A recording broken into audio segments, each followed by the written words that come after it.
I think I can just get some pictures from down there. I don't know when she's talking, but I think when she's talking I can walk out and grab some pictures. All right, let's go.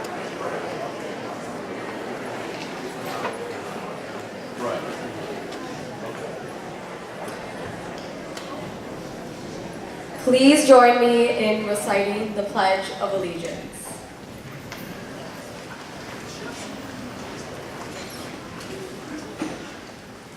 I pledge allegiance to the flag of the United States of America and to the republic for which it stands, one nation, under God, indivisible, with liberty and justice for all.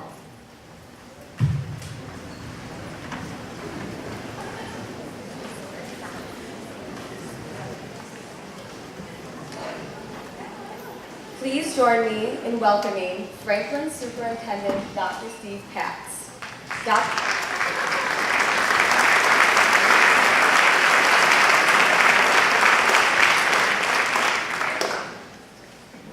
Thank you, Olivia.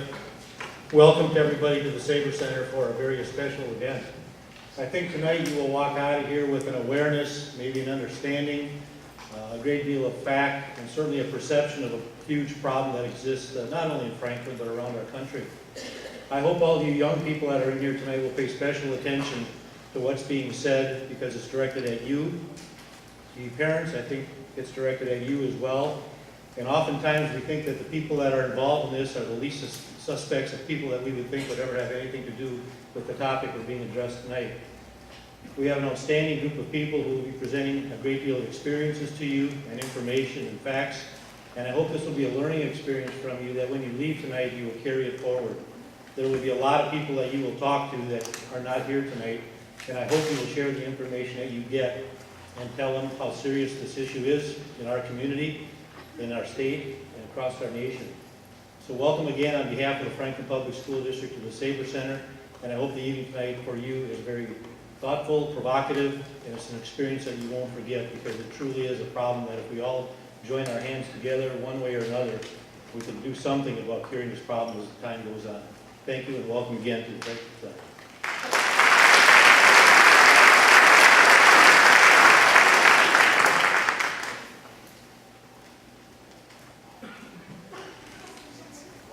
Next, I would like to introduce Mayor Steve Olson.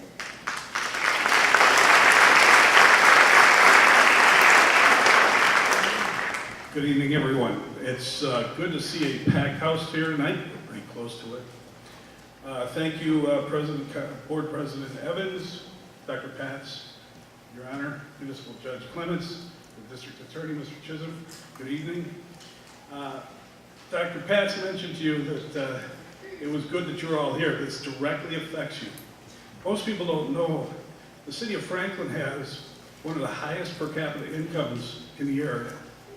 We have one of the highest assessed values in the area, which means perhaps we come and bring to us a little naivete. We're a little naive about what goes on. So listen carefully tonight and bring this message to the people who aren't here. Thank you very much.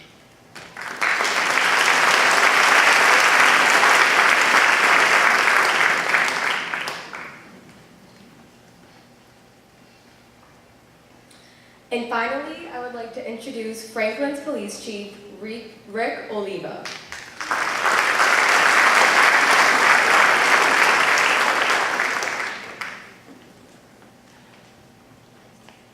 Good evening. Thank you all for coming to this very important informational meeting about heroin use in the city of Franklin. The number of heroin overdose deaths in Wisconsin doubled between 2008 and 2011. In 2013, Wisconsin had 227 fatalities related to heroin. In Wisconsin, 4.3% of the adults, that's over 163,000 people, reported using heroin or some other form of opiate for non-medical purposes this past year. The heroin epidemic is thriving in Wisconsin, and it's here in the city of Franklin. We're facing the same type of problems and issues every other community is facing. One of the main reasons is that heroin is cheap and readily available. And anytime you have that combination with drugs, drug users will gravitate to those types of drugs. Since January 1st of 2013, Franklin has had over 30 cases of possession of heroin paraphernalia. That's people who possess some type of item or instrument used in heroin use. Since 2013, we've made 12 arrests for possession of heroin, and we also had 3 overdose deaths of heroin. One of those deaths, we were able to get 2 first-degree reckless homicide charges against the people that supplied the heroin to the victim. We also have another overdose case where charges are pending. Unfortunately, the police department cannot solve the heroin problem on its own, or with arrests only. This is a community problem, and that's why we're very fortunate that we have an outstanding organization at FAPSU, comprised of citizens, students, parents, staff from the city's health department, who have taken it upon themselves to take the lead in addressing the serious issue of heroin use and abuse in the city of Franklin. I want to commend members of FAPSU for putting this event together. Hope we can leave here with a better sense of the seriousness of the problem of heroin use and abuse, and leave with some strategies to mitigate the damage heroin use and abuse does to our community. Thank you.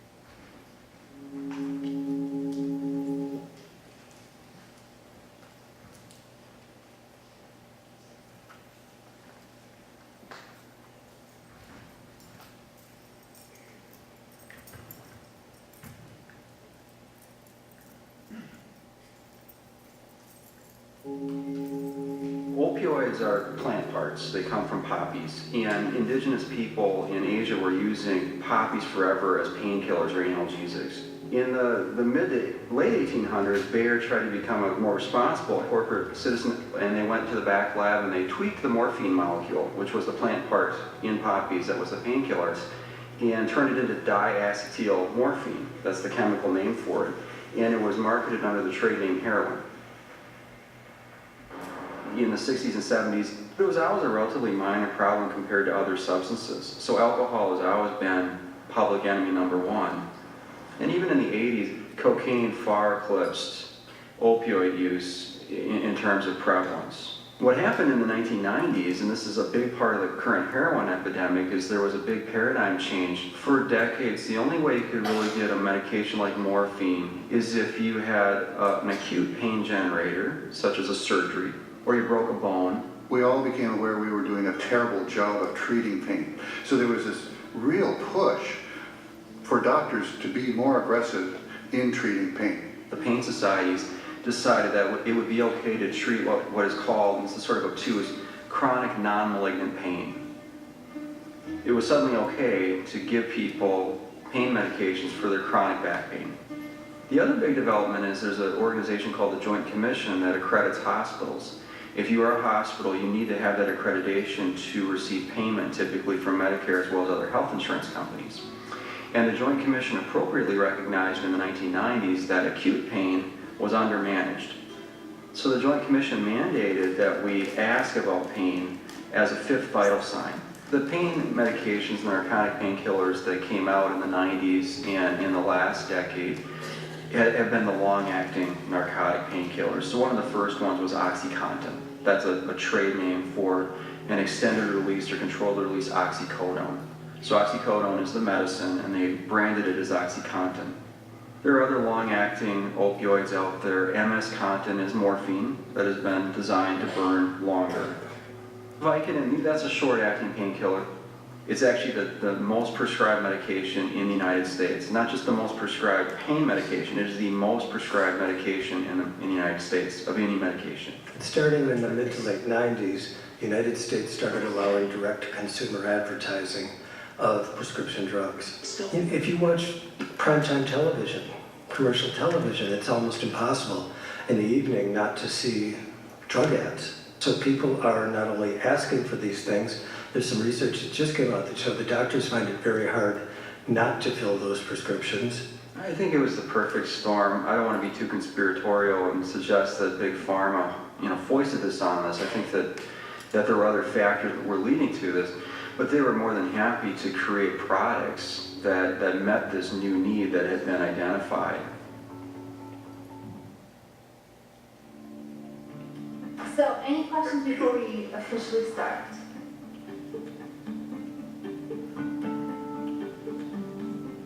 I just wish people would understand it as like a disease. It is a disease, and that was really hard for my brother to understand. He was really upset, and he's like, I just don't understand. You should be able to stop. And it's I know, but I tried to get him to research it, and it's been better. But yeah, it's just kind of hard to get people to see our side of it.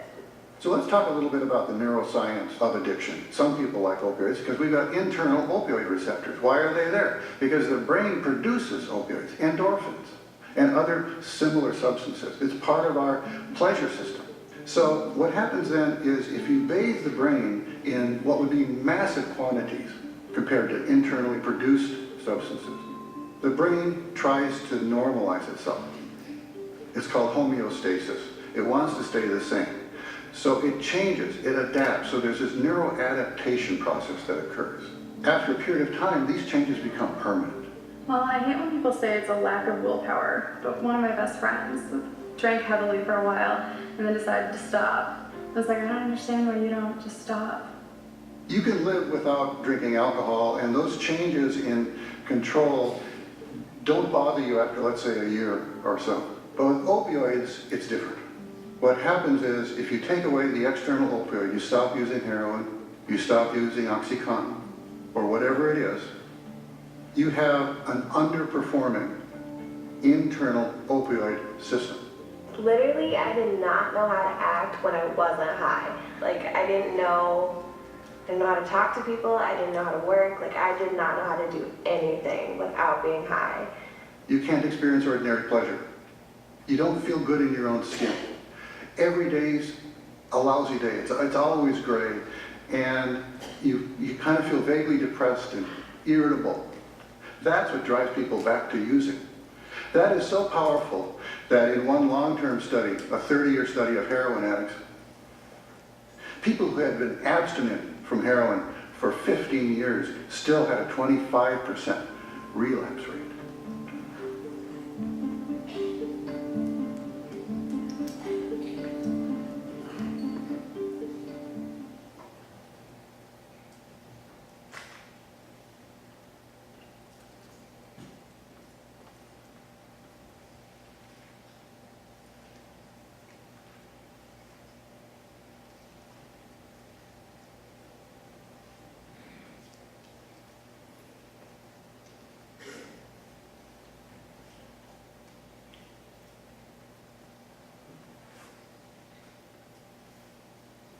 Good evening, everyone.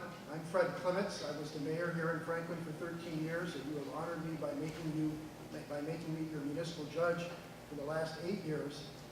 Before I go any further, though, I think I want to recognize somebody who wasn't recognized earlier, and that was the young lady who was our hostess and our mistress of ceremonies at the beginning. I'd like to have Olivia stand up and take a bow. Olivia, thank you for what you did.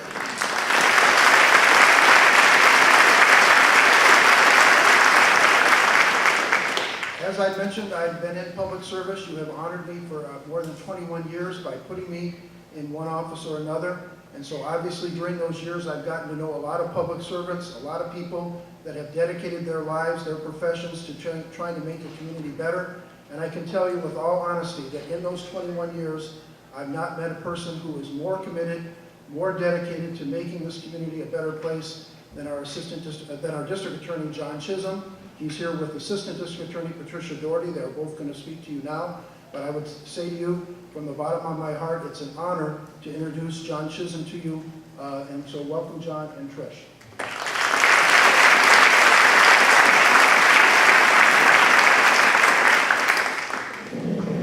Thank you, you so much, Fred, and thank you to the Franklin Area Parents Student Union.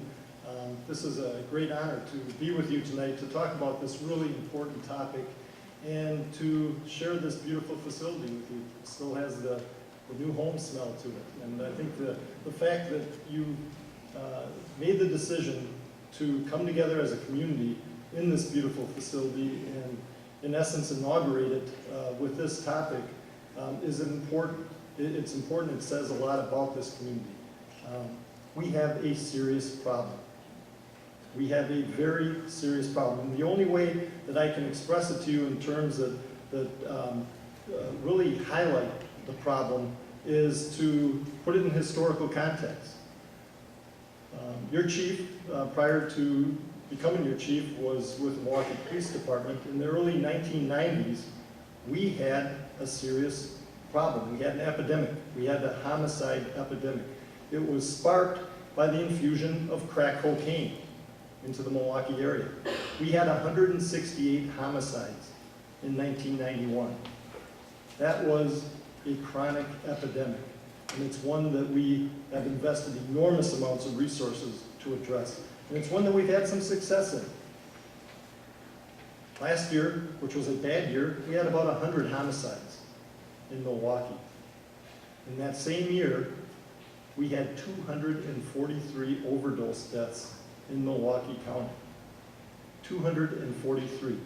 And the difference is that the violence problem is concentrated historically in the same small geographic areas, primarily on the north side of Milwaukee and some on the south side.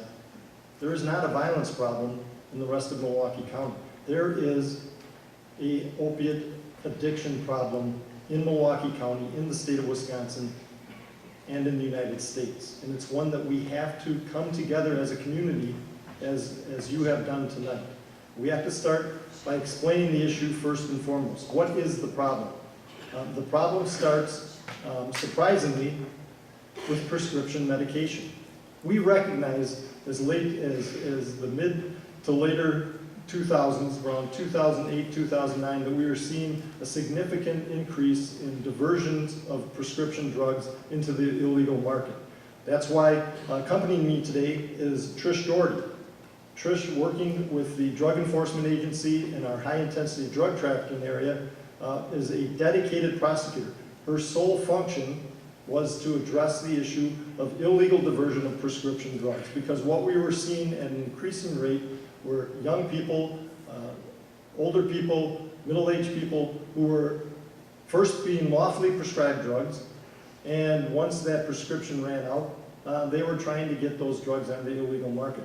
What we didn't understand is that at the same time, a significant amount of heroin that was coming into the country in a very different form than we'd ever experienced previously. It was a much purer form, and it was much more readily available. Trish is going to be able to give you the statistics and the breakdown. How much does it cost at the street level? How much does it cost when it comes in bulk? Our commitment to you in the community has always been this. We have an obligation to protect you. What we have learned as system professionals over time is that the best way to protect you is to have a very comprehensive, full-spectrum response to the problem of addiction. It's very, very similar to some of the most chronic and difficult issues to deal with in the criminal justice system. The three most difficult areas to deal with are the mentally ill, the drug addicted, and youthful offenders. And they share a lot in common, and oftentimes they suffer from all three of those characteristics at one time. I want to say something before I close about one area that we have not invested enough energy in, which we have to address as a community, and that is our youth who are being addicted at an early age to prescription drugs and then going on to other forms of abuse. That is a chronic area that we have to look at. We've got programs in place for adults who encounter the criminal justice system. They're good programs. They've been demonstrated to be effective. But we really have to focus on our children and the school age group, the high school kids, and making sure that we as adults are aware of the situation and informing them and doing everything we can to prevent them from coming into contact with these dangerous drugs. only under very, very supervised circumstances. So the problem that we encounter is simply this. There are people out there who will make a commercial profit on the misery of the people in our community. We invest in a lot of time and energy into identifying those traffickers. And we have always made a distinction as law enforcement professionals between the trafficker and the user. There has to be accountability on both sides, but as most law enforcement professionals will tell you, the dealer is generally not a user. Now, when it comes to heroin addiction, we see some breaking down of that distinction. Oftentimes, people who are addicted do in fact share their drugs with others, and that's when we encounter what we refer to as a reckless homicide, but it's better known as a Len-biased homicide. That means you've provided the drugs to somebody, and after they use those drugs, they die of an overdose. Trish has evolved from being a prescription drug prosecutor to now she often is involved in investigating and prosecuting those Len-biased homicides. They are always tragic, they are always difficult, and they always are the byproduct of a missed opportunity. Once you have a dead body, once you have a loved one who's in the county medical examiner's office, we have been too late as law enforcement and as a community, and we have to make the commitment to preventing that in any way possible. So how do we address it? Yes, we have to have strong law enforcement present, focused on the traffickers themselves, interdicting, stopping that to the extent we can. On the flip side of that, we have to have a robust program in place to identify people at risk and to get them diverted out of our system into accountable treatment programs as quickly as possible. So we've redesigned our system to work closely both with law enforcement, the public defenders, and the court system. We've established a drug treatment court in Milwaukee County. It has been successful, and by successful, the harsh reality is that sometimes means 40% success rates. 40% success rate. And I have to point out that failure, what does failure mean? Failure means you go to jail and prison, which we have come to understand, again, as system professionals, that is not going to be the cure-all for you. Unless somebody receives treatment, unless they are successful in treatment, they will come out of jail or prison in exactly the same condition as they came in. And that means that they will commit new crimes, and you will invest a lot of resources into putting them into the jail and prison, sometimes for many, many years, until eventually they either spend their entire lives in that system, they die from their exposure, or they take the treatment and they become productive members of our community again. So our response to this has to be nuanced. It has to be focused on what actually works, what the evidence shows us will actually make a difference, and we have to be committed as a community to working on that in the long haul. There are no simple solutions to this. Each and every one of these cases is unique, and it requires us to evaluate the risks that person poses versus the risks that they would be able to successfully complete treatment and again, become productive members of the community, take care of their families, and live among us in our community. We have all been affected by this. There is no question about that. There isn't anybody in this room or in any other room that I go to now. So I was just recently in Cudahy discussing the same issue. I've been in Whitefish Bay, where they've had tragic overdose deaths in their high school. You can go to Brown Deer, you can go to Wauwatosa, and of course you can go to the central city of Milwaukee, and you can have the exact same conversation, and you can see the families that have been devastated by this epidemic. And everybody is looking for some answers. We can come up with a solution. If we can reduce the number of homicides in the city of Milwaukee, if we can reduce the effects of violent crime, then we as a community can come together and we can address this problem. 243 overdose deaths in our county is unacceptable. We cannot tolerate that. We have to pull together and we have to reduce that number. One of the ways we're going to do it is, again, by investing some of our resources. What I would ask from the community is the support in that. In other words, I receive about $2 million a year so that I can get additional prosecutors. About a third of my office is federally funded. If I want to focus on an issue like this, so I can put an expert like Trish Doherty on the problem to help solve this for the long term, we have to make sure we continue to resource those issues and those people. So that's my ask, is simply the support to do that. Allow us to keep focusing on that. And my commitment to you is that we will make a difference. We will make this a highest priority, as high as reducing violent crime. What I'd like to do now is actually introduce you to Trish Doherty so she can give you some of the statistics. And they're troubling, to say the least. They're troubling. But with that concern comes the need for action. So I want you to hear the statistics as they relate to our population, our community, our families, our neighbors, and understand that these are real people that are impacted every day by this tragedy. So thank you very much for this opportunity. What you're doing is incredibly important, and I thank you for your commitment, your involvement, and your willingness to address this problem head on. And we will come out of this successful. We'll look back on this in a couple of years, and we'll look on this as a moment in time that we decided that we would address this problem, and we will do that. So thank you very much.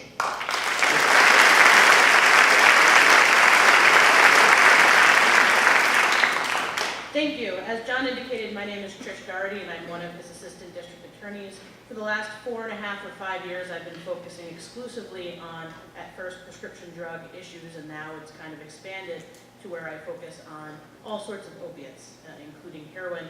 As part of that, I work with the high-intensity drug trafficking area heroin task force, and as John indicated, I also prosecute several what we call len bias, or drug-related overdose homicide cases every year. John wanted me to give some statistics, and so I'll do so. How many of you were surprised when John said we had 243 fatal overdoses in our county last year? Right. I run the numbers, I get all the raw data from the medical examiner, and I was blown away by that. I was blown away by that because I look at it in a historical perspective. I knew, let me get my cheat sheet out, that 10 years earlier, in 2003, we had 106 fatal overdoses. And so in just one decade, just in our community, we saw an increase of approximately 130% for fatal overdoses. And that's a nationwide trend. We're not unique in Milwaukee. That's a number that holds true regardless of where you are. And as John indicated, and the video touched upon this also, you can't address heroin use without first addressing the prescription painkiller epidemic that we have in our country. Very few people start off by using heroin. It's a progression. It's a progression from these prescription painkillers to a cheaper form of a similar kind of drug in heroin. For those of you who don't know, prescription drugs, oxycodone, hydrocodone, which is Vicodin, Adderall, drugs of that nature are abused in staggering proportions in our country. It's an epidemic, and that's not a term I use loosely. The CDC, the Centers for Disease Control, indicates that the prescription drug abuse problem is an epidemic in our country. And so here are some of the numbers that kind of bear that out that I wanted to share with you. Our country represents 5%, or less than 5% of the world's total population. We consume 99% of all hydrocodone products that are produced in the world. So 99%. And that's an opiate drug, just like oxycodone is an opiate and heroin is an opiate. Every day, an average of 2,500 teens use prescription drugs to get high for the very first time. 60% of teens who abused prescription pain relievers did so for the first time before they were 15. 1 in 7 teens admit to abusing prescription drugs to get high during the last year alone. And if I were a parent, that number would terrify me. I heard that you have about 1,500 students in this school. 1/7 is roughly 15%. So 15% of that population acknowledges abusing these types of painkillers to get high just in the last 12 months. Putting it another way, more people abuse prescription drugs than abuse cocaine, heroin, inhalants, and hallucinogens combined. And where are they getting these drugs from? The vast majority of first-time users are getting their prescription medications for free from friends and family. The son gets hurt, mom decides to give him one of her oxycodone pills that she has left over from her back surgery. or your kid's friend comes into your house, goes into your medicine cabinet, and takes some pills out of a long forgotten old prescription that you have in there. That's where they're getting it from. They're not getting it for the first time from a street dealer. They're not getting it on the streets of the inner city of Milwaukee. They're getting it from you, and from your medicine cabinets, and from your grandparents' house. And so while heroin use is increasing, and we're seeing more heroin-related overdoses, by and large, the vast majority of overdoses in our county and nationwide are still a product of that prescription pain abuse. So why does this prescription drug pain abuse lead to so many heroin uses? As is the nature of these drugs, the more somebody uses them, they need more of the drug to achieve a similar effect. And after a time, they have to use more and more of the drugs, not even just to get high. They don't get high. They're chasing the feeling of normalcy. They're using more and more of these drugs just to avoid feeling sick. I think the video indicated avoiding feeling like they're not comfortable in their skin. And so eventually they have to take so much of the drug, so much oxycodone, for example, that they can't afford to do it anymore. John indicated that I'd mentioned some of the street values of these drugs, and this is just in Milwaukee. Oxycodone, depending on the strength, costs about $15 to $30 per pill. The equivalent dose of heroin is at least half of that, probably lower, depending on where you are. We also talk about the availability of heroin versus prescription pain medications in an illicit market. There was recently a study in rural Pennsylvania that among young people, heroin was easier to get than wine and cheaper to buy than beer. In that same county, they have a pretty bad overdose problem. They had 22 overdoses for every 100,000 people in their community. Ours is higher than that. And so when we talk about availability, we can also talk about it from an international perspective. I talked to somebody from the Department of Justice last week, and they reported that internationally, more heroin is produced than can be consumed. And so they have an unlimited supply of this drug, such that when law enforcement takes off or arrests somebody with large quantities in a market, the price doesn't go up. You would think the price would go up because we took a lot of their product out, but it doesn't because they have so much of it available. And so that's why we've seen this heroin epidemic skyrocket, because it's cheap and it's everywhere. Some of the things that I also want to talk about, what can we do? We're not, as I think John indicated, we're not going to arrest our way out of this problem. We're not going to legislate our way out of this problem. It's really got to be a holistic approach. It's got to be an approach from the schools, from the parents, from law enforcement, from the treatment providers, from everybody to create a potential solution for this very serious problem. So when we look at the heroin abuse addiction issue, we have to look first at the prescription painkiller addiction issue. And to do that, I think we have to address sort of the cavalier attitude that people have towards these painkillers. And they serve a very real purpose. People who have pain need to be treated for their pain. These medications, when used responsibly under the supervision of a doctor, do amazing things.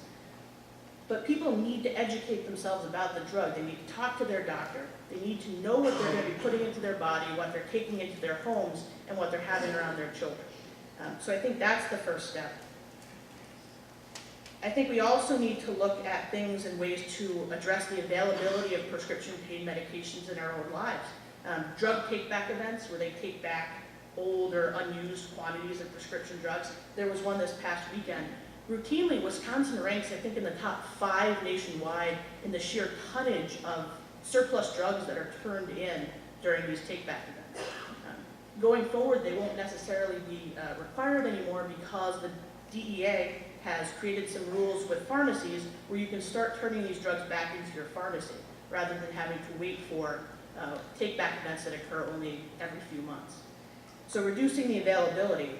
Something as simple as locking up your medicine cabinets if you have these drugs around. Parents lock up their liquor cabinets from their kids sometimes, right? Parents put child safety latches on the cabinet that has the drain killer or the drain cleaner in there when their kids are little, and yet we leave these powerful opiates and addictive drugs unsecured within our house for our kids to get or for our kids' friends to come in or the realtor who's showing your house to come in and take. So I think that's a step. Something you can do also if you think that there's an issue in your house is conduct a pill count. Know how many pills are in your bottle. I can tell you very rarely do people actually count through and monitor the number of pills that are still in their bottle, but it's a good way to notice if somebody's taking 1 or 2 pills without your knowledge. So we have to reduce the availability of these drugs. We also have to do a lot to educate ourselves and our kids about these problems. This is not just the same old just say no message that we've been hearing for years. These drugs kill, and they kill quickly. I had a case several years ago where a young man took half of one of these pills, chased it down with a few beers during March Madness, and died. Heroin, because it's an inconsistent potency, you never know how strong the heroin is going to be that you get on a given day. 1 dose of heroin can kill, and it does. I see it every single day. So it's a serious message to get out. We need to educate ourselves as parents and as community members about the signs of opiate use and addiction, and also the signs of opiate overdose. Frequently I'll talk to roommates of people who have died, and they'll say, I thought he was okay because he was snoring, so I knew he was still alive. Well, snoring, when opiates reduce your ability to breathe, deep, repetitive snoring is a sign that you're in respiratory distress. It's not a good sign. So making people aware of what to look for in an emergency situation like an overdose, and then long-term for an addiction issue. Acknowledging, and I think we've done this, that this problem cuts across all demographics.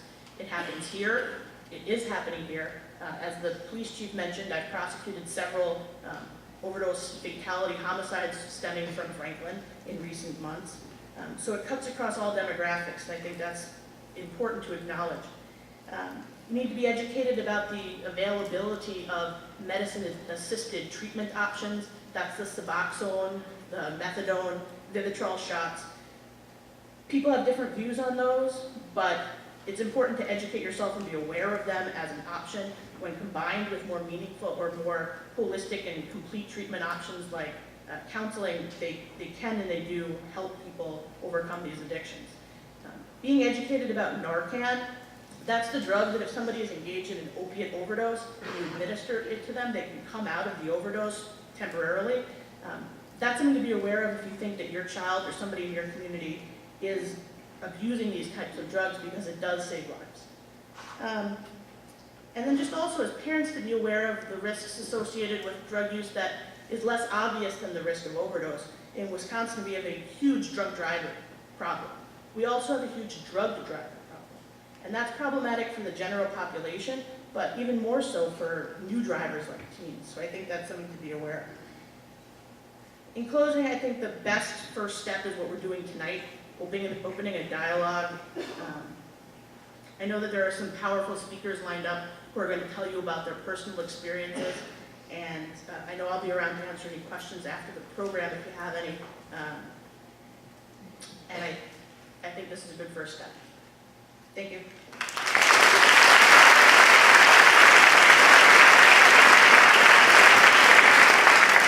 Thank you, John and Trish. Just so everybody knows, the group that is putting this on tonight is called Franklin Area Parents and Students United. I think that name is very important because we can't do it unless parents and students are united. We're all together. This is a problem that all of us need to address, and that's why we have so many speakers from different points of view and different perspectives. If you'd like to join FAPSU, we'd be more than happy to have you come. Look for any of us that are wearing the name tag that say FAPSU on it. The more help we get, the merrier. And I would like to thank our president, Sarah Martin. I'd like to thank Kathy Hahn from the Health Department. I'd like to thank Catherine Reed and Mark Finney, who are school social workers and have put tons of time and effort and energy. Our group couldn't exist without you, and I'd like to thank you very much. I'd like to now introduce a person who will be the MC for the rest of this evening. I'm sure you're glad about that. It won't be me, it'll be somebody else. And this is a person who has been very active. He lives in Franklin. He's been very active in helping our community, supporting our community. He's a true friend of FAPSU, and it is my pleasure to introduce to you Lance Allen from WTNJ. Lance?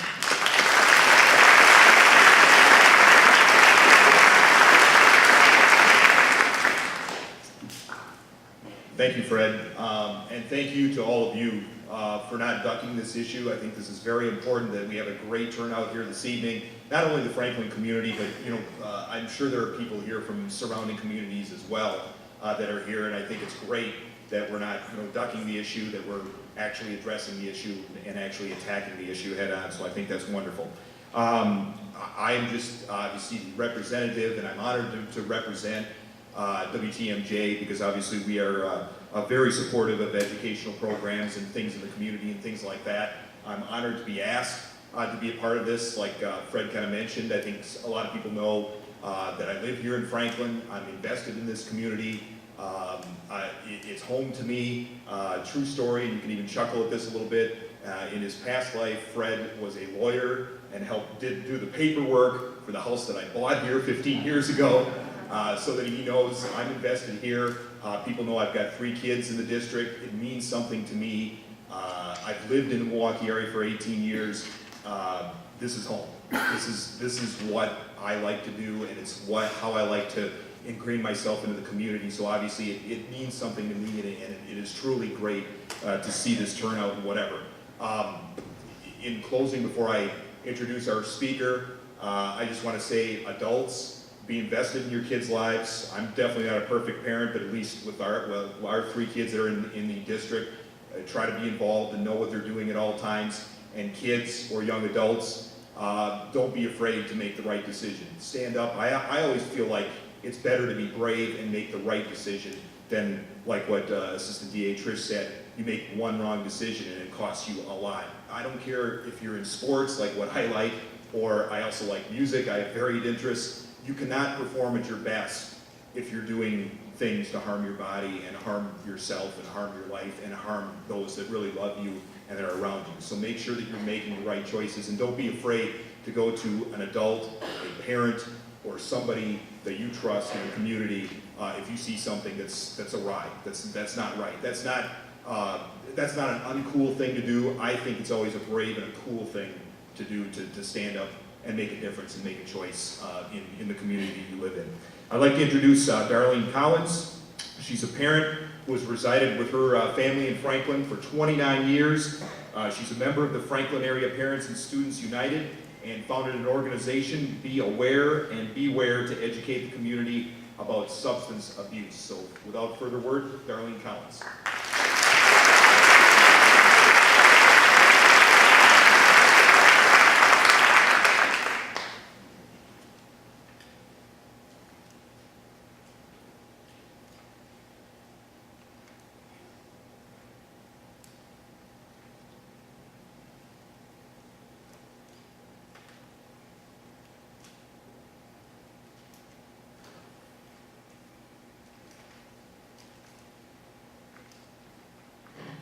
You.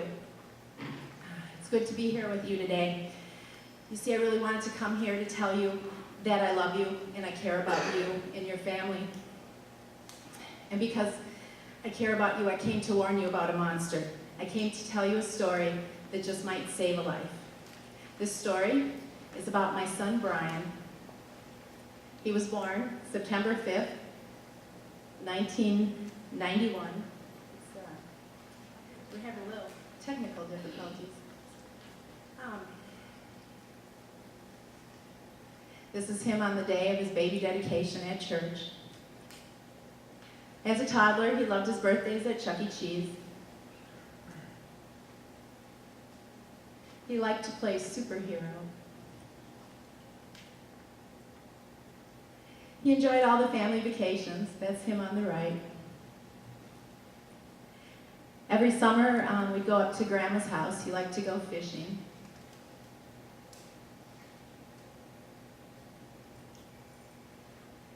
He enjoyed his pet birds. This is Sunny, or no, this is Rainbow. This is Sunny. And this is a couple of parrots he found to hang out with down in Mexico. He went to Awana every Wednesday night. It's a church group. He did karate for a bit and loved riding his bike. He was in Boy Scouts. This night, his troop got to do the color guard at a Bucks game. He, of course, loved hanging out with his friends. This is when they were in their long hair stage. He's on the right.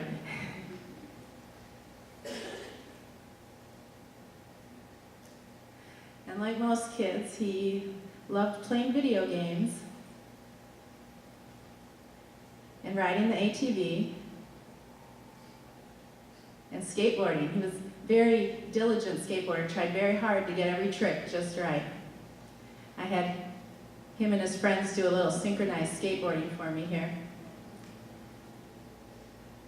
He played bass in a band for a little bit. That's him on the left. He liked to joke around and clown around. He could make us laugh. He ran track for Franklin in middle school, and it was a real joy to watch him run because he was the fastest kid in his class, so he won most of his races.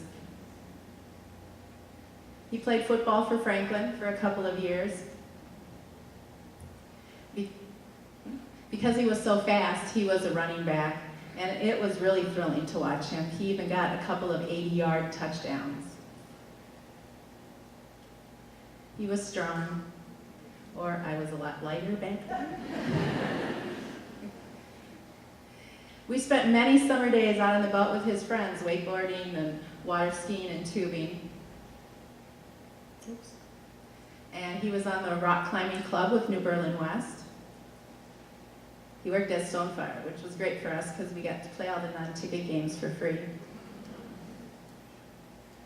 His favorite subjects in school were astronomy and psychology and medical terminology. And the day he graduated, we were so very, very proud. Then he went to college. His first semester at school, he got all B's and 1 C. But behind these smiles, there was trouble brewing. In middle school, things took a turn for the worse when he started experimenting with drugs, just pot. Now they say marijuana is a gateway drug, and that's what happened. He eventually tried many, many other drugs. He got into trouble at school and with the police. He had a couple close calls with overdoses that landed him in the hospitals. He did an intensive drug treatment program, outpatient program, and things got better for a while. But then he started abusing prescription drugs, and eventually that led him to try heroin. And that was it. Once and you're done. Heroin takes over your body and it possesses your mind, and he was now a heroin addict. He had to have it every day. See, drugs change your brain chemistry, and you end up needing the drug more than you need even food. With heroin, you have painful withdrawal symptoms just hours after your last fix, and you need more of the drug just to feel normal so you don't feel sick. Now, you don't want to be a heroin addict. You feel bad and guilty and shameful every time you shoot up. You cry. The drug makes you very depressed. The little frustrations of life seem to become insurmountable problems. Your spirit longs to be free of this drug, but your body's trapped and your mind's all messed up and you can't see any way out, and you feel like there's no hope. You ache to be free of this drug, but you don't know how to stop. That's how Brian felt. He felt like ripping through his skin daily, and he was constantly depressed. And all that was after only 3 months of doing heroin.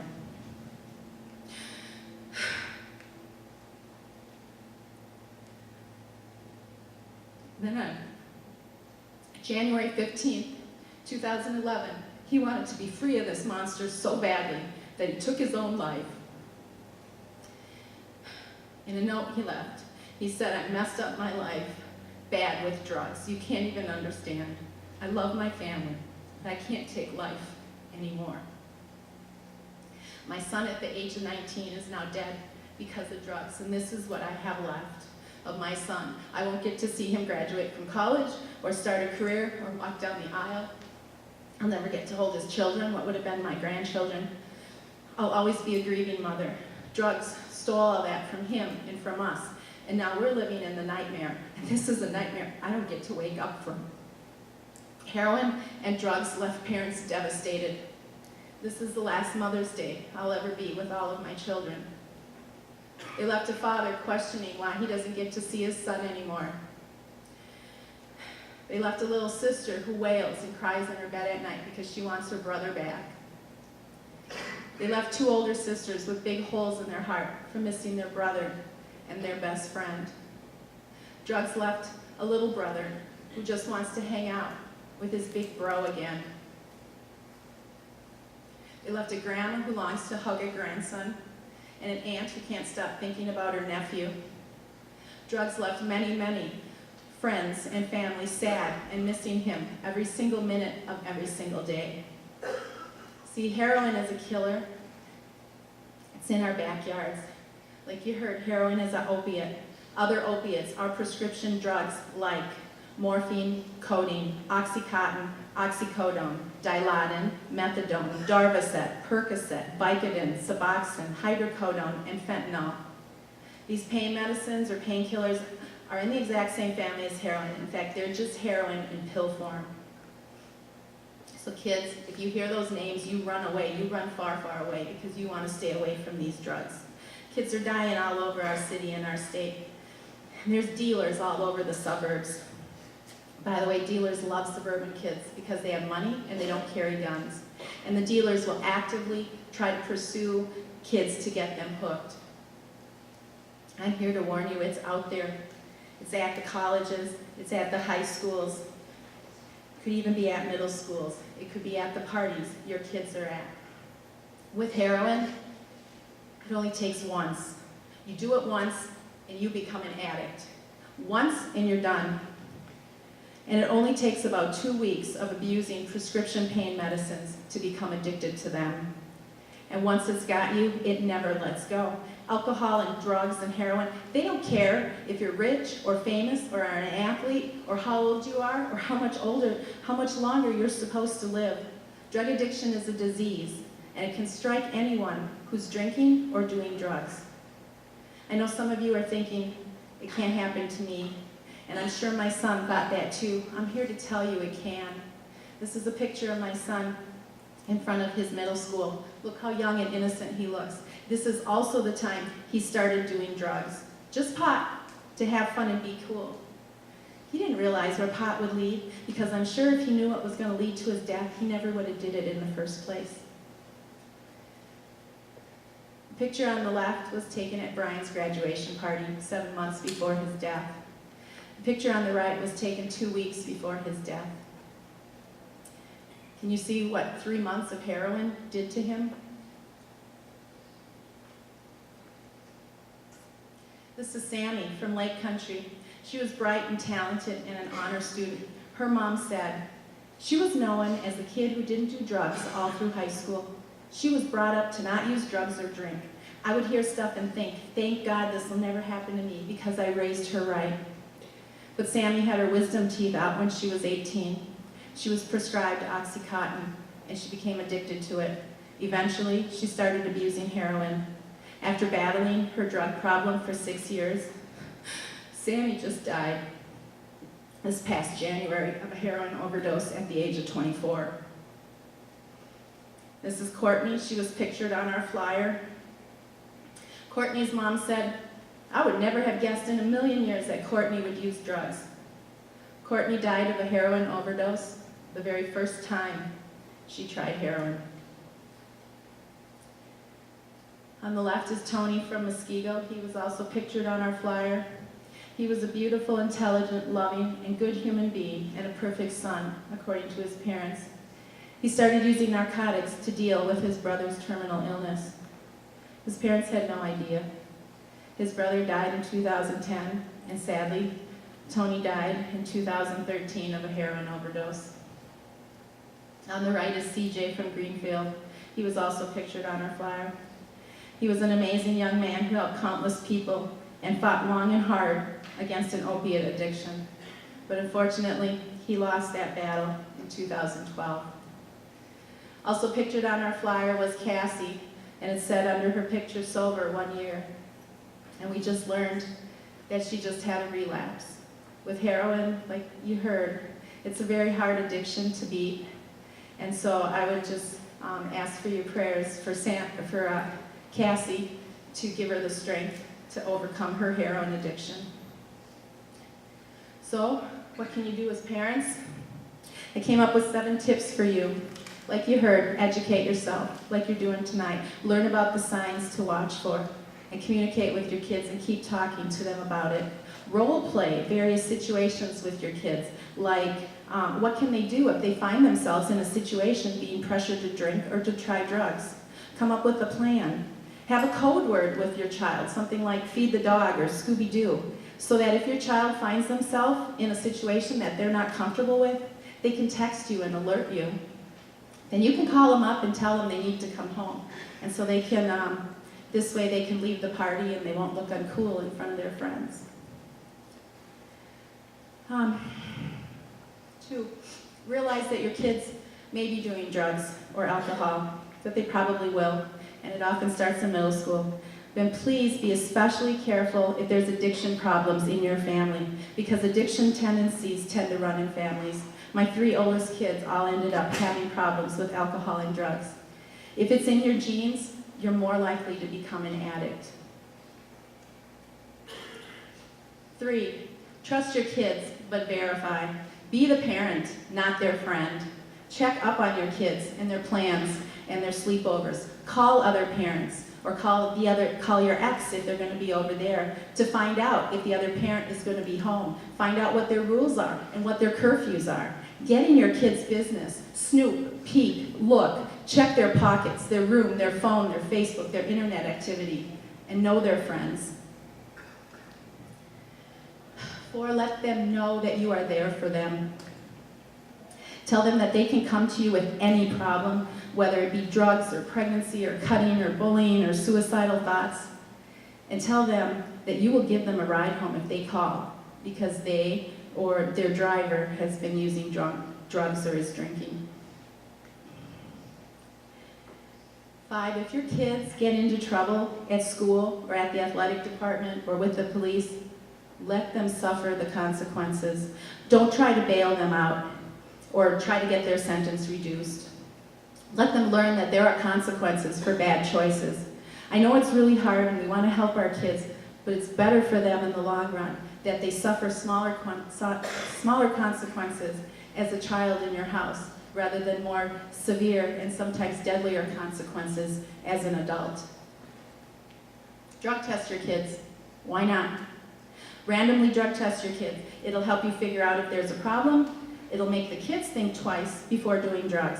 And it'll give your kids an out, because now they can say to their friends, sorry, no, I can't do that. My mom drug tests me. You can get drug tests at Walgreens. You can get them cheap online.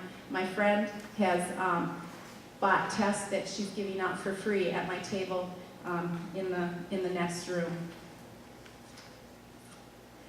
And like you heard, keep track of your prescriptions. Lock them up. Kids don't have to go far just to get drugs. Your own medicine chest, their friend's medicine chest, and don't forget about the grandparents. Grandparents have lots of medicine lying around, so help the grandparents to get their medicine locked up. And kids can be very creative and can refill prescriptions quite easily. My kids would just call in a prescription and go pick it up, and we knew nothing about it. So tell your pharmacist that you want to be the only one to pick up your prescriptions, and then they'll have it on record, and you'll have to show your driver's license to pick up a prescription, and then no one else can do that.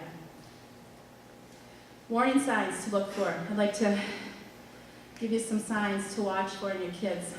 Significant mood changes, rebellious attitudes. Kids using drugs usually get very disrespectful, paranoid, angry, defiant. They might start skipping school, might not do well in school. They'll lack interest in activities such as sports. Brian quit football after 2 years. They don't want to spend time with you or the family or do family activities. They stay away from home more. They probably might have a change in friends, because now they might have friends you don't know or friends you don't like. There'll be physical changes. Runny noses, red eyes, dilated eyes. With heroin, you get very, very small pinhole pupils, like you can barely, just real tiny black in the middle of the eyes with opiates. They might have changes in sleep patterns, hygiene changes, changes in appetite, money issues. They might have no money, they might want to borrow money, they might start selling stuff. You might have money or items go missing in your house. And you might find paraphernalia, lighters, kids not smoking, why do they need a lighter? You might find Visine, something to take the red out of their eyes, foil, baggies, spoons that they crush pills in, and empty pen tubes that they can snort drugs through. You see those things? Be pretty sure there's a problem. Now, I told you that I was here because I love you and I care about you, and I hope you believe me now. And you young people out there, I hope you will learn from my son's death. Please, if you never tried drugs or alcohol, don't try it. It's not worth it. Once, and you could be done. If you've tried drugs or alcohol or are doing them occasionally, please stop. You are not invincible. Drugs and alcohol will eventually suck the life right out of you. I'm sure Brian never thought that drugs would have such power over him, but they did. If you keep using drugs or alcohol, before you know it, they'll possess your mind and your body, and you'll be trapped. So please stop. Some of you might already be trapped by drugs or alcohol, or you may be feeling very depressed or suicidal. If that's the case, please get help. Tell someone immediately, because tomorrow could be too late. Tell your parents, or a counselor, or a teacher, or a doctor, or a pastor. And tell me. Know that there's hope. There are people and places out there that will help you. In this next room over here at our resource fair, there are lots of people there that can help. And if you have a friend who is suicidal or doing drugs, please tell someone. By telling, you could be saving that friend's life. And if you ever hear someone say they want to kill themselves, take them seriously, because they probably mean it, and tell an adult right away. So please, if you have a problem or know someone who does, don't keep it a secret, don't keep it hidden or in the dark. You bring it to the light, because the truth can set you free. My son kept it hidden. We didn't know he was doing heroin. We didn't know he was depressed. If only he had told us, we could have maybe helped him. Your life is important to me, and admitting you have a problem is the first step to freedom. So please, think about what you are doing. Make good choices so you can live a life free of alcohol and drug abuse. And if you're struggling right now with an addiction or know someone who is, please know that recovery is possible. I'd like you to meet my daughters. This is my second oldest daughter. She's a recovering alcoholic and drug addict. Her alcohol and drug abuse got really, really bad after Brian died. But she went to an inpatient treatment center, and when she got out, she got a sponsor, and she went to lots of AA meetings. She did 90 meetings in 90 days and kept going to meetings and kept going. And in July, she celebrated 3 years of being clean and sober.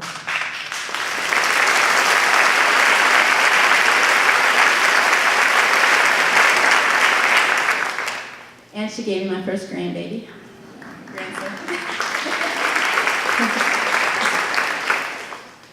And this is my oldest daughter. She was a highly functioning alcoholic, and again, the abuse got really bad after Brian died. After a crisis in her life, she started going to AA meetings too and got a sponsor. And in October, and a dog. And in October, she will be celebrating 2 years of being clean and sober.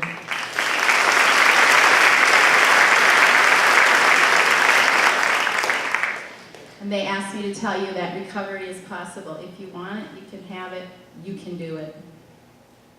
It's not hopeless. I believe in a God who gives hope, and in a God who has a plan and a purpose for your life. And I'd just like to thank him for saving my girls. I'd like to thank him for providing for my every need during this grief journey. And I also want to thank God for giving me the strength to share Brian's story. I started sharing Brian's story just 2 months after he died, because I wanted to warn kids about heroin and drugs. I didn't want other families to have to go through what we are going through. I've had the opportunity to share a story with many youth at schools and in health classes, at youth groups, with individuals, and at recovery places. And I'd be honored to share Brian's story with the ones you care about. To schedule a talk, please see me or check out my website, beawareandbeware.org. And in fact, tomorrow I'm doing a presentation just for youth. Well, parents can come, but it's geared for youth at my church's youth group. So if you'd like your kids to hear this message and they aren't here tonight, feel free to bring them tomorrow night. I'd like to invite you to hear a faith-based version of Brian's story, especially for youth. I have flyers you can pick up on the way out about that. Also, I have cards with Brian's picture and a little of his story on the back you can take. I have bookmarks you can take on your way out. They have the warning signs to watch for and 7 tips for parents. And at my table I have t-shirts and I have bracelets. Some of you kids already bought bracelets. I told you there was a secret message. On the bracelet it says, "Be aware and beware, drugs destroy." And on the inside it's embossed and it says, "In memory of Brian." And now I'd just like to ask you to do one thing for me and my family. Please remember my son. His name was Brian James Davis. And he would want you to live strong, live long, and live free from drugs and alcohol. Thank you and God bless you.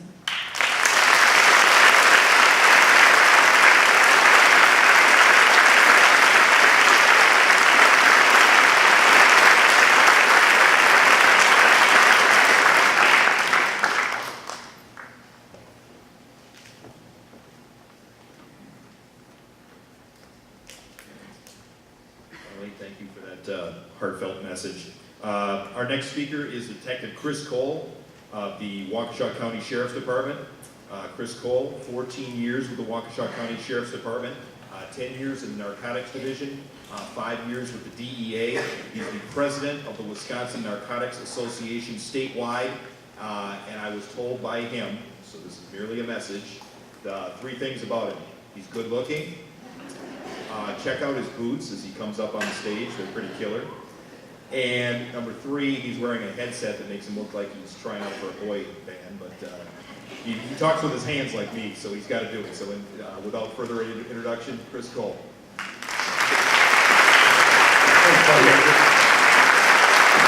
Yeah, I do wear big boots. I'm Detective Chris Cole. I have 20 minutes to give you a 3-hour presentation, so I'm going to talk fast. And I'm not a professional speaker because I went to policeman school. So I need you to laugh at my jokes a little bit, because then I know you're listening. I don't even know if I put this damn thing on right. I asked Lance, he said, "Yeah, looks good to me, dude." So I got my clicker, hold on.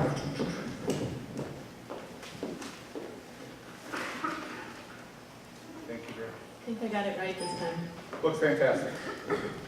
Drug trends. I'm from Waukesha County, which borders Milwaukee County. When we think of Waukesha County, the city of Franklin, we're all the same. Waukesha County's God's country, Franklin's very similar to us. Anything you see up here came out of Waukesha County, all the photos, almost 100% of them. What are the users? They're teenagers, we all know that. When half of you illicit drug users begin with marijuana. You can't talk about heroin and pills unless you talk about weed. When you talk to recovering addicts, almost all of them tell you they started off with alcohol and weed, especially in this state, because we use alcohol for everything. Social media stress. Parents, I'm a little old, I'm 42. When I went to high school, we didn't have these things. Our kids all have them, and they're a tool that's fantastic, but it exposes them to things that are very, very bad. They can Google any of this stuff online. You can Google how to use heroin. There's a YouTube video to show you how to do it. Social media stress is something that we don't understand as parents because we didn't experience it. Back in 1990, when I graduated high school, I wanted a pair of Guess jeans. That's the worst thing I had to worry about in 1990. Trends, they're constantly changing. The drugs abuse will change. Popularity of drugs change with time. The mainstay drugs are getting potent. We'll talk more about that later. What do we see? Oh, I see a lot of high-grade marijuana. Good stuff. Crack cocaine's still around. Diverted pharmaceuticals are huge, especially with our kids. Our kids are not afraid of pills. Heroin's a big, big problem right now. That's why we're here tonight. Club drugs. You remember 2005, 2006, talk about rave parties and ecstasy and that stuff? That was big back in the day when we talked about heroin. But now we're talking about heroin. We don't talk about club drugs as much. Methamphetamine, watch out, this one's coming. It's just as bad as heroin.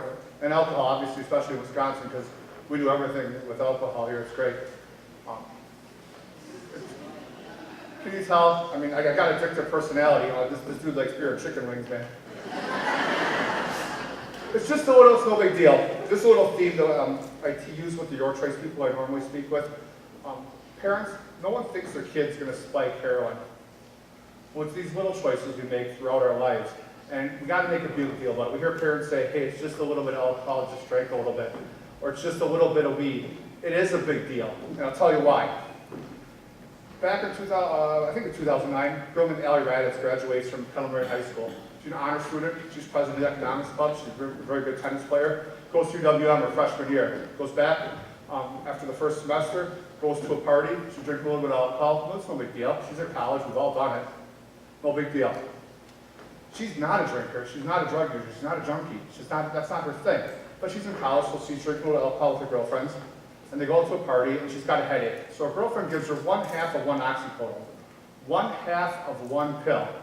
Now, Mom and Dad, I'll tell you today, your kids will take 1/2 of one pill. They will. Problem is, when you take oxycodone and alcohol, the brain tells the heart to slow down. So she goes to lay down, and she's sleeping this off, because she's got a headache. Her friends are checking on her, because they're responsible people.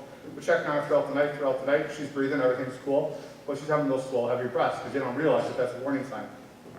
They go get her up at 8:30 in the morning, because she's got to work at 10:30. They're responsible people. It's just, the problem is, the brain has told the heart to stop, and she's dead. A little bit of alcohol and 1/2 of one pill. It's not just a little, it is a big deal. The killer part to her father and her friends, if her friends would have woke her up at 8 o'clock, the brain would have said, boom, pardon, need ya, and she'd be alive. So, Mom and Dad, you got to draw those clear lines in the sand. My theme tonight, Mom and Dad, is to empower you to be parents. Your job to leave here, when you leave here, is to educate yourself. You need to know more about drugs and alcohol, and the new drugs that are out there than your kids do. It's your job, it's your responsibility as parents. You have the kids, it's your job to learn more about this stuff, because they know about it, and they know about it at younger ages.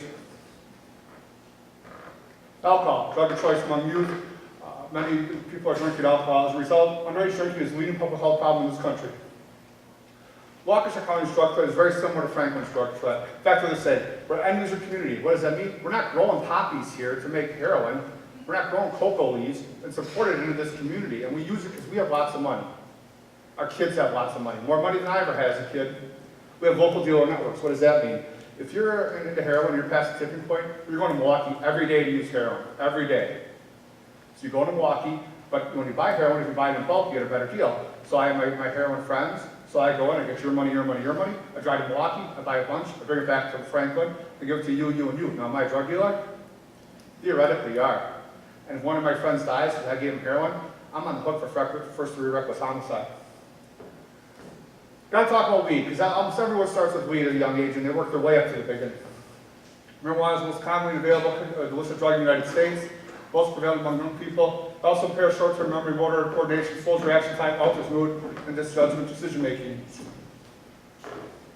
Marijuana is addictive. 1 in 6 people who start using marijuana as adolescents become addicted. The problem is many people move on to a different, try something else. It's for Americans. We like to always take it to the next level. That's what we're good at. That's what makes us successful. We want to be better and better and better. But in addition, it takes us to the next level of drug. Everyone talks about Colorado. Hey, it's legal in Colorado. The pro-marijuana lobby's done a fantastic job telling our kids that marijuana is okay. It's a medicine, it makes you feel better. It's just the same as alcohol. The fact that it's not. Back in 2011, this is prior to the legalization of marijuana. This is one of the only medical marijuanas in Colorado. 23.7% of traffic accidents had drugs in the system. 13% were marijuana only. And that's prior to the legalization. Currently, 1 in 9 drivers in Colorado test positive for marijuana, one involved in a fatal crash. If this trend continues 5 or 6 years, non-alcohol drugs will take over alcohol and become the most impaired driving thing in Colorado. We're going a little fast, I know, I'm sorry, but I only got about 18 more minutes. They say, hey, we'll cut the head off the cartel if we legalize marijuana in this country. They won't be able to, it'll cut the head off the cartels in Mexico. That's a bunch of hooey. Here's why. Rich people in Mexico, their job is to get richer. The cartel's job is to make money. So what they do, if they don't make as much money on marijuana, they're going to pour more heroin, cocaine, and methamphetamine into this country. That's what they do. They have the distribution routes already in place. The other thing in Colorado is the tax so high that legal marijuana is actually more expensive than illegal marijuana. Crimes associated with marijuana, everyone says, hey, marijuana, we're cool, everyone loves each other. Yeah, that's not so true. When you have high dollar products, there's always violence. these marijuana licensees are being targeted, targets of crime in Colorado. Whenever you have high value items, you have guns, and that's just the way it works. Marijuana is about $1,200 a pound in Waukesha County, about the same price here. This is the good stuff. $1,200 a quarter pound, I'm sorry. This was taken during the marijuana deal in Waukesha County. My boss hates when I say this, so I love saying it. It's taken out of the parking lot of a Walmart during the day, during the drug bust. That's a fully automatic Uzi with a silencer. That's a bad gun. Most drug deals happen in parking lots of grocery stores, malls, and retail outlets. I see it all the time with my wife and kids. Go, oh, drug deal. I'm used to seeing it. Everyone, the rest of the public, they just walk by. Again, whenever you have high-value products like illicit drugs, you can have guns. The other thing with weed is with the popularization of its acceptance in this country, different products like weed candy. Think your child's afraid to try that? Sorry, here you can't see. That's 22 doses of marijuana. You're supposed to eat 22 bites of that. A child ate that in Colorado, jumped off a balcony. Kids were not afraid of that. That looks delicious. I know I'm making you laugh because it makes people that you're listening. Marijuana wax. This is a new product out there. It's not, when I talk about marijuana, I talked earlier about how drugs are different. Back in 1990, marijuana was about 10 to 12% THC. THC is what gets you high. Now marijuana is 30 to 40% THC. That's a different drug than when I was in high school. Different drug. Marijuana wax, up to 99% THC. It's made by taking butane and extracting the THC from the marijuana. And it's smoked to the e-cigarettes that you see out there. If you have questions later, come see me after, I'll talk to you. Ecstasy's still around. We don't see it in pills. We see it in powder now. It's imported into this country. Molly, you hear about Molly? It's a similarity, molecular similarity to ecstasy. Silk Road. Silk Road has been shut down by the FBI about a year ago. However, it's just something to show. There's 12,000 drug categories that you could buy online using Bitcoin. Ship it right to your house. That'll scare the hell out of you. This is $20,000 worth of ecstasy purchased off the Silk Road, shipped to a residence in Brookfield. Also in that residence was, he bought this off the Silk Road. He's going to make his own methamphetamine because with a simple high school education in chemistry, you can make your own ecstasy. Our kids are smarter than us. Back in high school, I was dissecting frogs, wasn't learning how to make ecstasy. Sorry, my clicker's not working so good.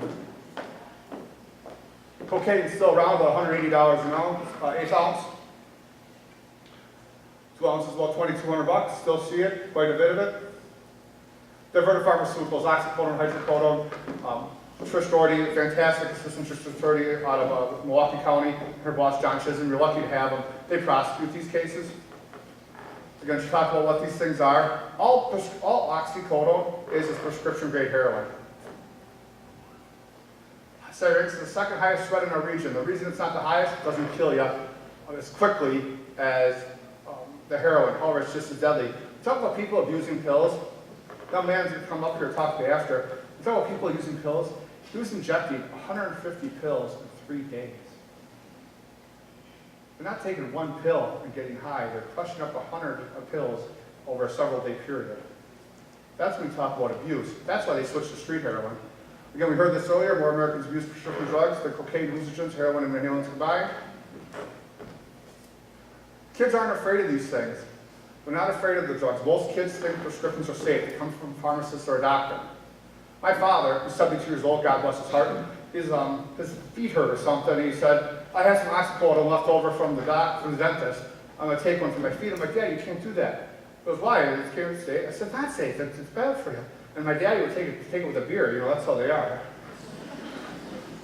Waukesha County stats. 32 overdose deaths in Waukesha County, ranked the traffic deaths. We have more opiate deaths in Waukesha County than traffic deaths. In Waukesha County, we put murders up there, including those in 2013 when Arizona happened. We had about 12. We have a murder problem or we have an overdose problem. Same stats in Milwaukee County. Scary, huh? More overdoses than murders. Valium, oxycodone. You think your $1,400 is afraid to take that Valium up in there, that little heart, the pill with the heart in the middle? It looks delicious. It doesn't look threatening. It looks like a piece of candy out of a Pez dispenser. They're not afraid of them. So what do? More overdose deaths rate of prescription drugs than any other legal street drug. That's a scary stat. Heard about this? Mom and dad lock their medicine cabinets. Because 49% of teens get drugs from a friend, 20% get them from their parents. One stat, 50% less likely to abuse prescription drugs when teens learn the risks from their parents. You gotta talk to them about prescription drugs. You got to, and you gotta start the message young. Because from the day they're born, we're telling kids pills help them. Your kid gets sick, what do you say? Take this, it'll make you feel better. Because they don't want to take the pill or the medicine. I got little kids, here, take this, it'll make you feel better, I'm thinking to myself, I'm telling people not to say it, but you got to say it to make them take the medicine. So their whole life they're trained that medicine makes you feel better. It's good for you. And the fact is, it's not when it's abused. Gonna go over this fast because ADH Trust already handled a lot of this. The number one sign of someone who's heroin is he abuses oxycodone products, opiate products. Pills are $1 a milligram. So a single pill can be up to $80 because they're 80 milligram oxycodones. We don't see them too much anymore in this country. The highest one we see now is about 30 milligrams. That's $30 for one pill on the street. Dose of heroin in Washtenaw County is $20. You may need to use 5 pills to get the same reaction for one dose of heroin. Heroin deaths, we talked a little bit about record number, that's what it looks like. They come in these little foil bindles. Each one of those little bindles is $20. It has a heroin in there about this. You took your fingernail and corded it up, the widow's fingernail, that's how much heroin's in there. Average age of a heroin user is 22.1. The reason that is they got to work their way up to the big end. No one starts off spiking heroin in their arm. They work their way up to the big end. Heroin can be injected, inhaled, snorted, sniffed, or smoked. The reason the purity is so, Trish touched on it, and I'll explain a little more. Back in 1970, heroin was 3 to 7% pure. And that's only if you could find it, because no one talked about heroin back in 1970. It was around, so there weren't a lot of heroin users. You didn't talk to heroin junkies, they were the ones you didn't talk to. Now heroin can be up to 90% pure. I had a case where it was 90% pure about 5 years ago. When it's 90% pure, or 50, 60, 70% pure, you can sniff it. The mentality is if I'm sniffing this drug, tooting it, that it's recreational. I'm not a junkie. I'm not spiking my arm. I can stop any time because I'm snorting it. The problem is your body's getting addicted to it.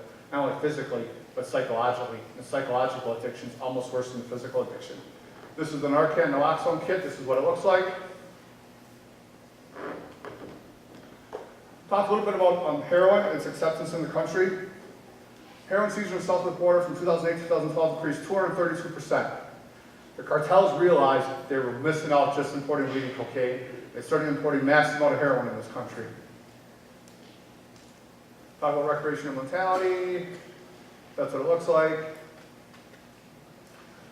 Danger with heroin. When you take pills, pill tells you how strong it is right on the pill. When you use heroin, anywhere from 70, 80 to 90% pure. The problem is you never know what you're taking.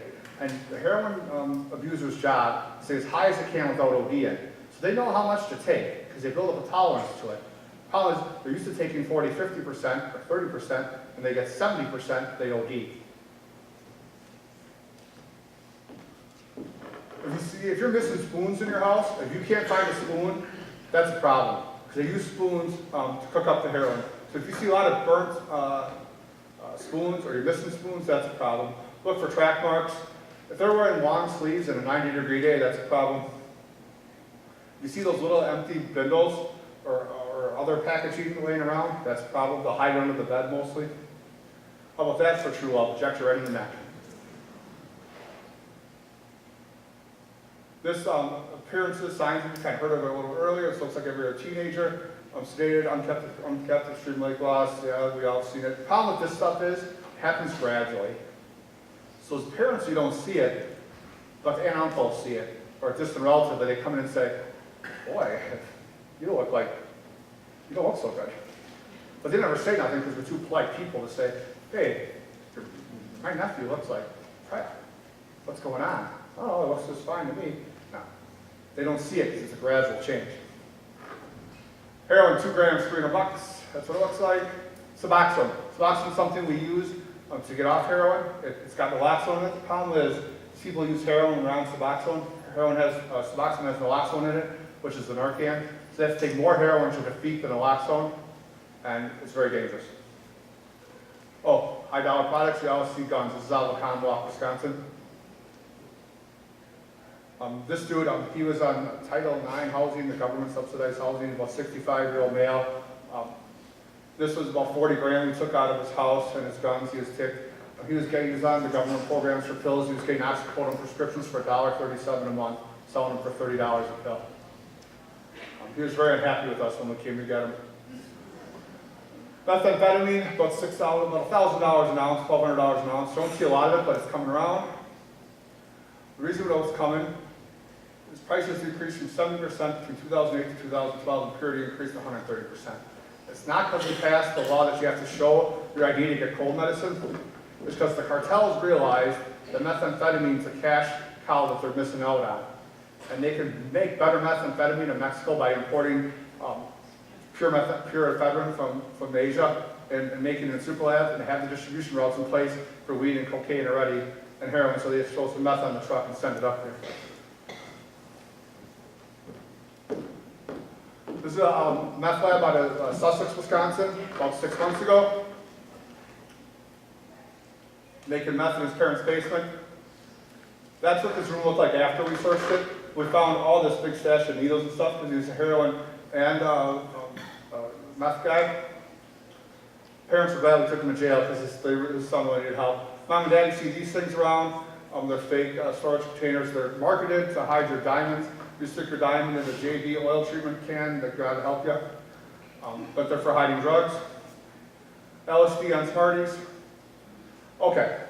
If you have a 16 or 17-year-old daughter and her 19-year-old boyfriend moves in to live with her in your house, and they paint the room like that, you may have a problem. You see this thing here? This is a dictionary that 19-year-old boyfriend brought. If the 19-year-old boyfriend has a dictionary, you're screwed. The reason is no one uses a dictionary anymore. They'll Wikipedia everything. This was found in the room. There's the marijuana wax. There's heroin paraphernalia. This is 9 pounds of high-grade marijuana worth $4,000 a pound.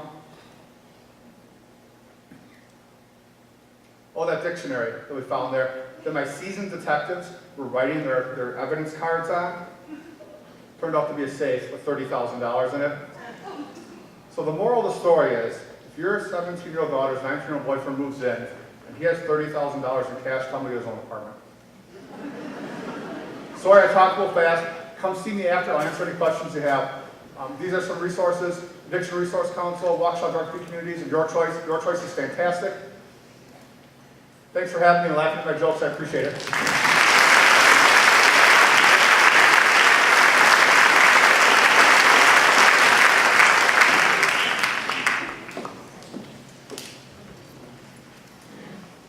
All right, thank you, Chris.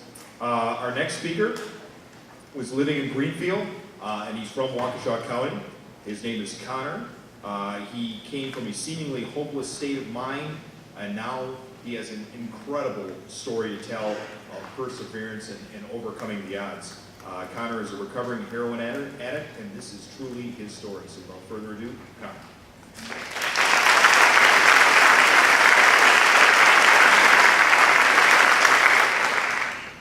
First and foremost, I'd like to thank everyone for being here tonight, and I'd also like to thank Darlene for asking me to come out here and do this. Like you had said, my name is Connor. My sobriety date is October 2nd, 2010, and it's really been a trip. I mean, I grew up in West Dallas. I had a great family, mom, dad, brother. I went to Catholic school until about 5th grade, and then when 5th grade went into 6th grade, I ended up transferring to a public school in New Berlin, and I was living in New Berlin at the time. And 6th grade was when I tried my first, drinking and smoking weed, and my first pill. And the first pill I tried, Chris had actually shown, was Suboxone. I thought it was a safe thing. I thought it was safe to take because it's supposed to get you off of drugs. And that progressed. Going into 7th and 8th grade, I went to Berlin Eisenhower. That school was being combined with the high school. I started taking steroids at a young age so I could lift. For football, I'd lift like about 8 hours a day, and then I'd come home and I'd be in a lot of pain from lifting. So I started taking Oxycontin, started taking it orally, and then told my friends about it, and I ended up snorting it. And the first time I had snorted it, it was a new feeling for me. It was a feeling that I didn't want to go away, because I grew up extremely uncomfortable in my own skin. I just never felt comfortable. And I saw it throughout my whole childhood. And that's what really brought me out of myself. So after that had happened, I go into freshman year. I want to say freshman year is when I realized that I might have a problem. My grades were going down in school. I wasn't really wanting to go to school as much, but I was still going. I'd get high at school. I was doing pills a lot more at school, and then I stopped. I stopped right around summertime. I'd seen a counselor. I did Suboxone treatment, and I was like, okay, it's just the pills that are the problem. I can still smoke weed. I can still drink on the weekends and have a good time with all the kids in my class, and things are I'll still have fun. Well, I did that whole summer without pills, and then from my experience, what I've experienced is that whenever I stop using and then go back, it's always worse than what it was before. So then I go back to the drugs right after summertime. It was right around my birthday, actually. It was May. I remember counting the days down with my buddies, and I was like, I'm just going to use 1 pill on my birthday. And then, a week gets closer to my birthday, it's like, okay, let's use 2. Now I might as well make it, a real, big deal, so let's use 5. And I want to say from that point on, I didn't stop. During this time, I was going into sophomore year. I ended up transferring high schools because the teachers, everyone was just riding me way too much, and I was just having too many problems with that. So I went over to Nathan Hale. Hale, I want to say I went there for the whole first semester up until football season was over with, because football was extremely important to me in my life. And then I dropped out. After dropping out, I was living in my grandma's basement, getting high every day, playing video games, and that was about it. Then I stopped. I did Suboxone treatment again, and I was able to stop. And at this point, I was getting a lot of pills. I was getting about 315 milligram Percocets a month, as well as a very other pharmaceutical list. And I started selling drugs. I sold it mainly to people in Waukesha County. I made a lot of money doing that. My first car I bought when I was 16 was an Audi. I paid cash for it. I had all the clothes I wanted, all the jewelry I wanted, anything I wanted, I was able to get. And I noticed, I'd always get these things, and I never felt comfortable afterwards. I think these things would make me comfortable, but they didn't. The only thing that was making me comfortable was the drugs. So then, as I was healing, I wasn't using, and I met this girl, and I was going to save her from heroin. Well, that didn't happen. I ended up using drugs again, and like I said, it gets worse than it was last time. So I started snorting pills again, and I started losing money, and I was trying to figure out how I was losing money if I'm making all this money. Well, I started to go through my whole all my pills in 2 days, 150 gone, and like first said, 2-3 days between both of us, all gone. So I started buying pills, snorting them. This got expensive. This got really expensive. Like you said, it's a progression. So then I had the grand idea of shooting up pills. So this went on for a couple months, and this I was saving money this way, because pills started to get expensive again. So about 2-3 months of that, it's all a blur still, but about 2-3 months of that, and I remember it was winter time, and I was in my parents' minivan at this time, and I was putting 3 needles in my arm just to get high, because I can only fit so many pills in each needle. So then this got really expensive again.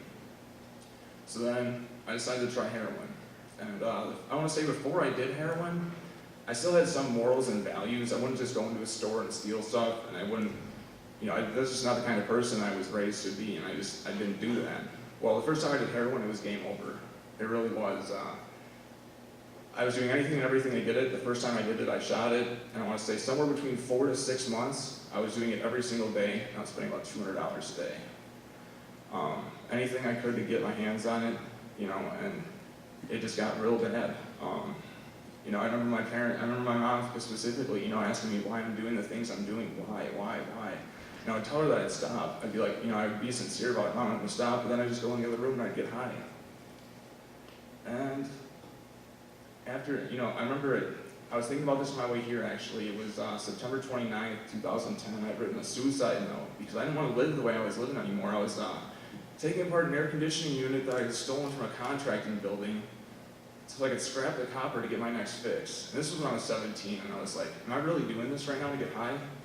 Really? So I'd gone to a treatment center prior to that just to visit and take a look at it, and I was like, I can do this on my own, I got this, no problem, I got this, I can stop. Well, it reached that point where I'm taking apart the air conditioning unit just to get high, and 2 days later, October 2nd, 2010, I broke down crying to my parents and told them I needed help. I couldn't do it anymore. I'd lost everyone in my life that wanted anything to do with me. I burnt every bridge I had with anyone. Lost football, lost school. I dropped out of school, lost all my friends. I didn't have anyone left. I was all alone. And so then I go into treatment. I did 3 days of detox.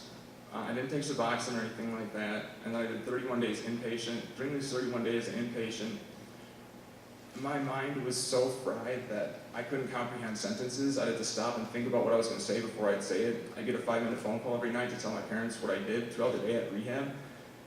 My counselor would have to sit next to me and tell me what I did because I didn't know. My brain was done. So I want to say about day 26, the fog started to clear up. I started to remember more. They didn't think my memory was going to come back. So then I ended up going to an adolescent halfway house through the same rehab. I did about 8 months there. I got back into high school. I went from a 0.5 GPA to a 4.0 at 2 college math courses. And my life changed from that point on.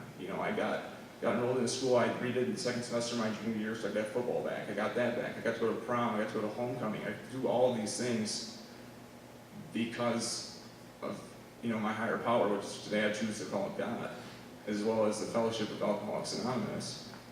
I got to do all these things, so then, and I just got to experience life. But what really drew me in was when I was in rehab, and it was October, and we had a haunted hayride at the rehab, and I hadn't had fun my whole life. I didn't know what fun was without drugs and alcohol. Because I always numbed myself with all my feelings. I didn't want to feel the way I was feeling. So that's what I used the drugs and alcohol for. Thinking back on it, I was afraid. I didn't feel comfortable in my own skin, as it's been said. I just never felt right in my whole life. But as I got to experience fun, and I got to experience life, I didn't know how to cook, clean, do laundry. I didn't know how to do any of that. I learned how to do all of that through, the halfway house I went to, the adolescent one, and then after that, I went to the adult halfway house for the same rehab. I graduated high school. I was living in an apartment with 2 other guys. My parents were up in Wisconsin. I was down in Illinois. Finished high school, got to play football, and then I moved back up to Wisconsin. Had an apartment, moved into another one, got enrolled into college. I never thought college was an option for me from where I came from. And today I have a relationship with my parents that, couldn't be better. Everyone, I think all kids, get into little arguments with their parents, but the relationship we have today is amazing. I have more than what I can ask for in my life, and it's honestly amazing. Like, I've lived a dream this far in my life, and it's just been great. I'd like to thank you all for being here.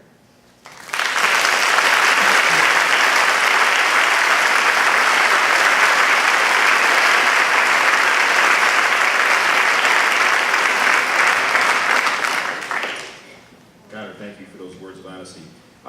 We will wrap up the program this evening with Franklin Superintendent Steve Batts and one of our parents in the community, Sarah Martin. We'll close the program this evening. Thank you very much for attending and listening intently.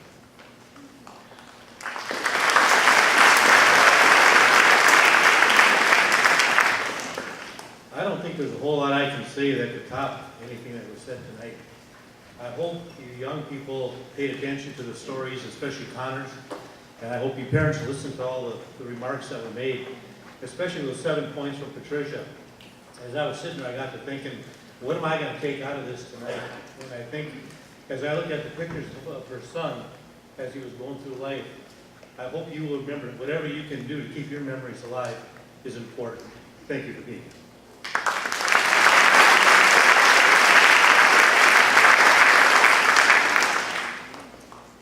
Hi everyone.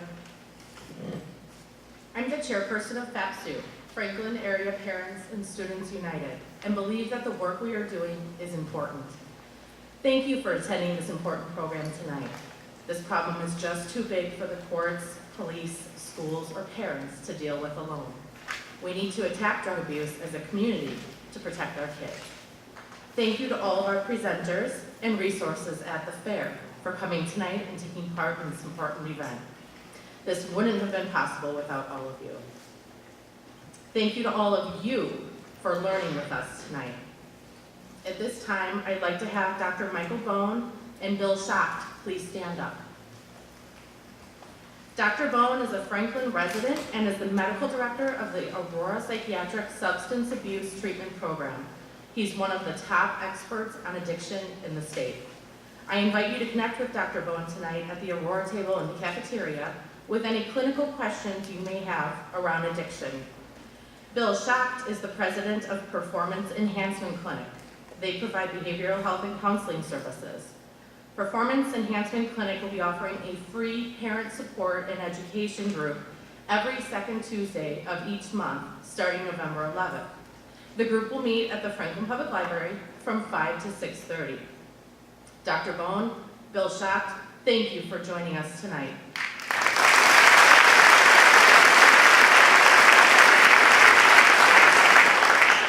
These two professionals, along with countless others, are listed on the inside of your pamphlet, and many are here tonight and available to talk with you and provide you with information. Please take a few moments to complete the short survey card you received when you came in tonight. Your feedback will help us when planning our next community event. There's a place for questions on the back of the survey card as well. Although we don't have time for questions tonight, we will answer all of these questions and place them on our FAPSU website. FAPSU is a coalition supported by the Franklin Police Department, the school district, the health department, businesses in the community, parents, and youth. We welcome all parents and community members to join us as we work to empower our youth to make healthy choices, especially related to alcohol, tobacco, and other drugs. We meet every second Thursday of the month from 6 to 7:30 at the Franklin Public Library. However, this month in October, we'll be meeting on the 9th at City Hall. The main topic will be discussing the next steps to addressing heroin. We welcome you to be part of the discussion and to participate in those next steps. For more information about FAPSU, please visit our website at fapsu.org. Community participation is vital in addressing this issue in Franklin. Thank you, everyone, and have a great evening.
I mean, any surgery is. He was waiting. Oh, I think he was, I thought he was waiting for. All right.